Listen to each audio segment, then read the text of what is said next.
Yo, what is up, y'all? It's Cone back here again today with another video.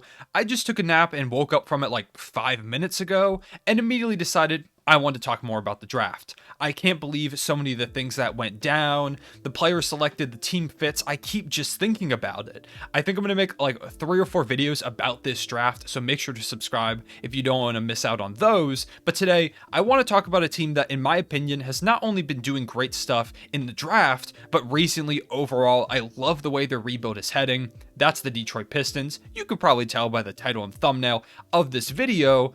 They're doing an incredible job. Troy Weaver over there, general managering the hell out of that situation. He's doing such a good job. I love what they're building in Detroit. Alongside the Thunder, who I made a lengthy video about last night as winners of the draft, the Pistons are right there for me as that kind of 1A, 1B to the Thunder as the two biggest winners of this draft. And they did it in a pretty big way. They kind of got screwed by the lottery. The lottery gods are unfavorable to at least 1, 2, 3 teams every single year. And with the Kings jumping up, someone had to fall, and that was the Detroit Pistons, which is tough because this draft was kind of looked at for the most part as a 3-person draft with Chet, Paolo, and Jabari going to the Thunder, Magic, and Rockets, but also there at the 4 spot, Jaden Ivey, who is someone that many people said that the Thunder really liked and even considered for a little bit taking it too.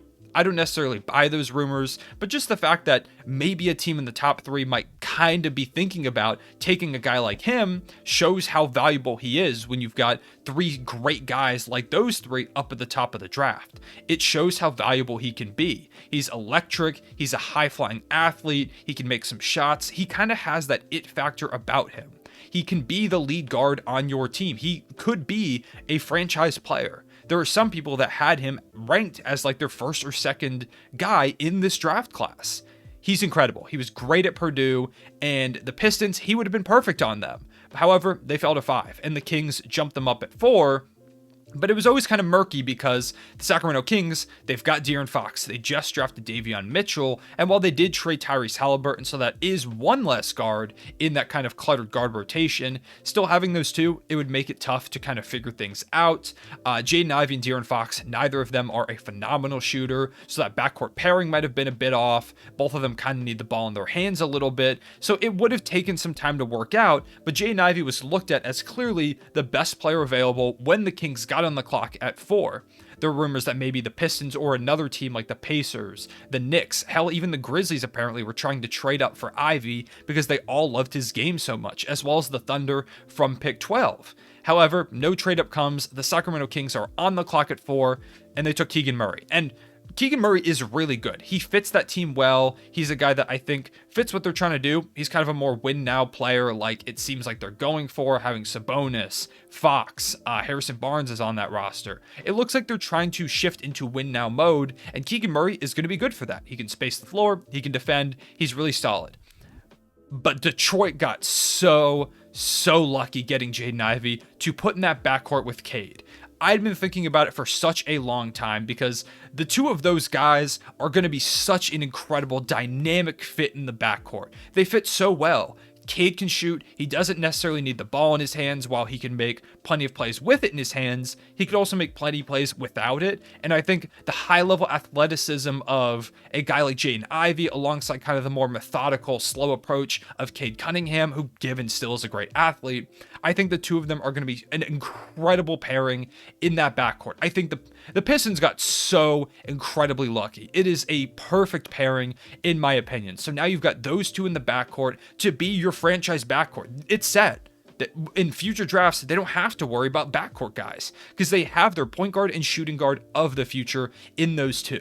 You throw that alongside Sadiq Bey, who's a great small forward. He dropped 50 in a game this year. He can shoot. He's dynamic too. He can defend a little bit. I like his game a lot. You also throw in the fact that you've got Marvin Bagley, who had kind of a renaissance this past year on your roster. And then you also consider the fact that they're in play in restricted free agency for maybe a guy like a DeAndre Ayton or a Miles Bridges, who the Hornets have been trying to shed salary so that they can retain Miles Bridges and pay him the money that he wants. But they didn't do that in this draft. They weren't able to pull that off. And so it's looking kind of tight money-wise. They're going to have to make a move soon. But the Thunder, their cap space dries out on July 1st. So who knows Pacers if they're going to make a move to give the Hornets cap space. They were kind of a team that was looked at in that regard. The Pistons are a team with plenty of cap space, but they're certainly not going to help. They did, however, help someone out with cap space last night during the draft with the New York Knicks, trading Kemba Walker to them to take on that cap space, his $8 million, which doesn't hurt them that much. They were at like 56 mil in cap roughly before taking on Kemba. They're going to be at like 45 now. It's no big deal. And in return, picking up Jalen Duren. If you noticed, when I talked about their roster, I mentioned Cade, Jaden Ivey, Marvin Bagley, Sadiq Bey. I didn't really mention a center, and I like Isaiah Stewart's game a lot, but to me, he projects maybe a little bit more as a backup center. And now, they've, at the absolute minimum, got Jalen Duren, a high-flying, super athletic center that I've talked about multiple times on this channel, reminds me a bit of Bam Adebayo. And if he becomes anything close to Bam, you pair him with Cade, a former #1 overall pick, Jaden Ivey, one of the most electric guard in this entire draft class, a sniper in Sadiq Bey, Marvin Bagley, who's continuing to grow, or even later down the line, he moves to a bench role and you bring in a new power forward, say maybe in this upcoming lottery. You are building such a squad in Detroit.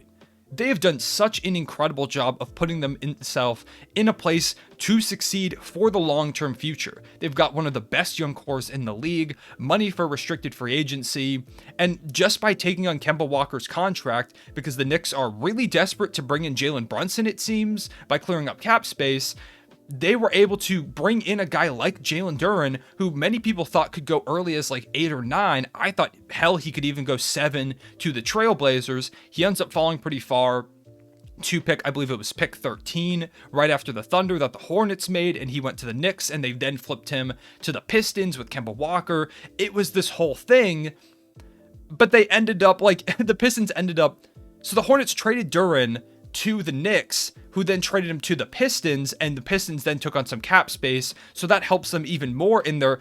It was just this crazy 3-team trade that lands them one of the best big prospects in this class, one of my favorite prospects in this whole draft class, to pair with those guys. And they only had that one early on first round pick. They added another lottery level talent for basically nothing. They just had to take Kemba Walker's salary because the Knicks were that desperate to get off of salary. They just took him in. They're going to buy him out. He's going to get to go play for whoever he wants. They end up sacrificing like $8 million in cap space, which they don't need, and get one of the best big draft prospects in this class. Like, Troy Weaver needs a statue built in Detroit for what he has been doing over there. He has done such a phenomenal job. I can't overstate it. He was formerly in the Thunder front office, so clearly Sam Presti disciple. He's going to end up fleecing some teams, and that's exactly what he did last night.